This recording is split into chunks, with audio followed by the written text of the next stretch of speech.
बीज बोने के लिए परंपरागत औजारों का उपयोग पहले किया जाता था।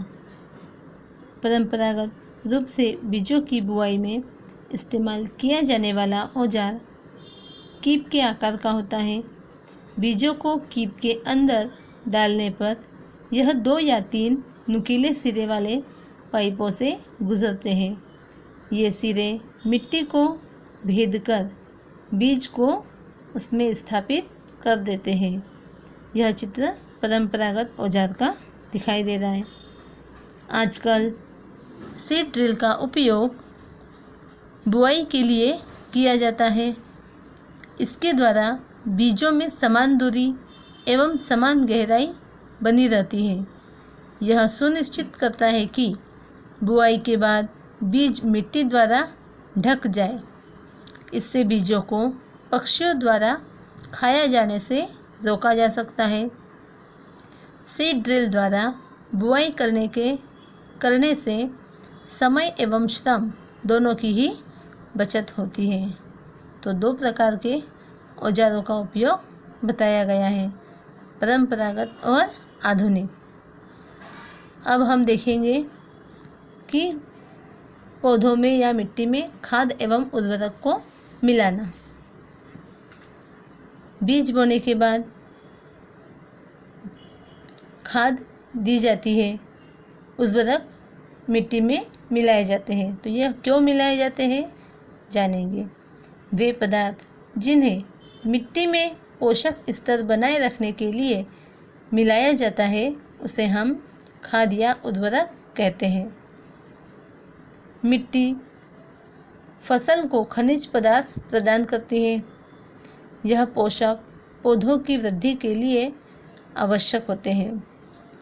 कुछ क्षेत्रों में किसान खेत में एक के बाद दूसरी फसल उगाता रहता है। खेत कभी भी खाली नहीं छोड़े जाते। कल्पना कीजिए कि पोषकों का क्या होता है। अगर हम लगातार मिट्टी में पौधे उगाते रहेंगे या फसल लेते रहेंगे तो उसके जो पोषक पदार्थ हैं उनमें कमी आएगी। तो इस कमी को पूरा करने के लिए किसान खेतों में खाद एवं उर्वरक को डालते हैं। फसलों के लगातार उगाने से मिट्टी में कुछ पोषकों की कमी हो जाती है। इस क्षति को पूरा करने के लिए किसान खेतों में खाद देते हैं। यह प्रक्रम खाद देना कहलाता है। अपर्याप्त खाद देने से पौधे कमज़ोर हो जाते हैं। मतलब कि पौधों को सही पैमाने पर खाद देना आवश्यक होता है। यदि कम मात्रा में उन्हें खाद दी जाए या उन्हें पर्याप्त मात्रा में पोषक पदार्थ न मिले तो उनके द्वारा उत्पादित होने वाला उत्पादन अच्छा एवं अधिक पैमाने पर प्राप्त नहीं हो सकता है। खाद एक कार्बनिक जैविक पदार्थ है जो कि पौधों या जंतु अपशिष्ट से प्राप्त होती है। किसान पादप एवं जंतु अपशिष्टों को एक गड्ढे में डालते जाते हैं तथा इसका अपघटन होने के लिए खुले में छोड़ देते हैं। अपघटन कुछ सूक्ष्म जीवों द्वारा होता है। अपघटित पदार्थ खाद के रूप में उपयोग किया जाता है। आपने कक्षा 7 में वर्मी कंपोस्ट या केचुए द्वारा खाद तैयार करने के विषय में पढ़ा होगा। आप जानते होंगे कि खाद को किस प्रकार तैयार किया जाता है।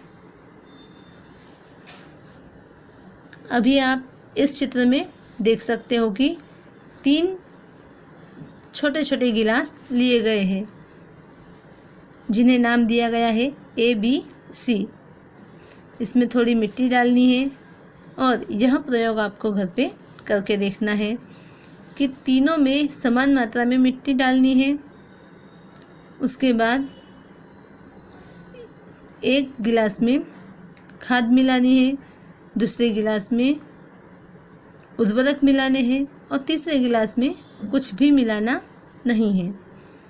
तीनों में बीज बोने हैं और हर रोज़ उन्हें थोड़ा पानी देना है, साथ में उन्हें खुले में छोड़ देना है।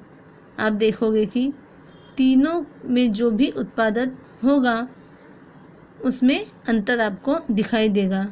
खाद और उर्वरक मिलने वाले गिलास का उत्पादन आपको अधिक पैमाने पर दिखाई देगा, जबकि जिस ग्लास में आपने कुछ नहीं डाला है उस ग्लास का उत्पादन बहुत धीमी गति से आपको होता हुआ दिखाई देगा। तो इससे हमें पता चलता है कि खेतों में खाद एवं उर्वरक कितने आवश्यक होते हैं। अब आप देखोगे कि उर्वरक और खाद में अंतर, उर्वरक क्या होता है और खाद क्या होती है। उर्वरक एक मानव निर्मित लवण है, मतलब इसे मनुष्य द्वारा बनाया जाता है।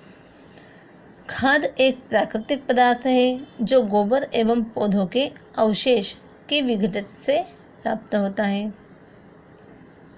अब आप देखोगे कि उर्वरक का उत्पादन कहाँ पर किया जाता है, फैक्ट्रियों में, जबकि खाद का उत्पादन खेतों में ही हो सकता है। खाद को खेतों में ही तैयार किया जाता है। उर्वरक से मिट्टी को ह्यूमस प्राप्त नहीं होते हैं, लेकिन खाद से मिट्टी को ह्यूमस प्रचुर मात्रा में प्राप्त होते हैं। उर्वरक में पादप पोषक जैसे कि नाइट्रोजन, फास्फोरस तथा पोटेशियम प्रचुर मात्रा में होते हैं, लेकिन खाद में पादप पोषक तुलनात्मक रूप से कम होते हैं।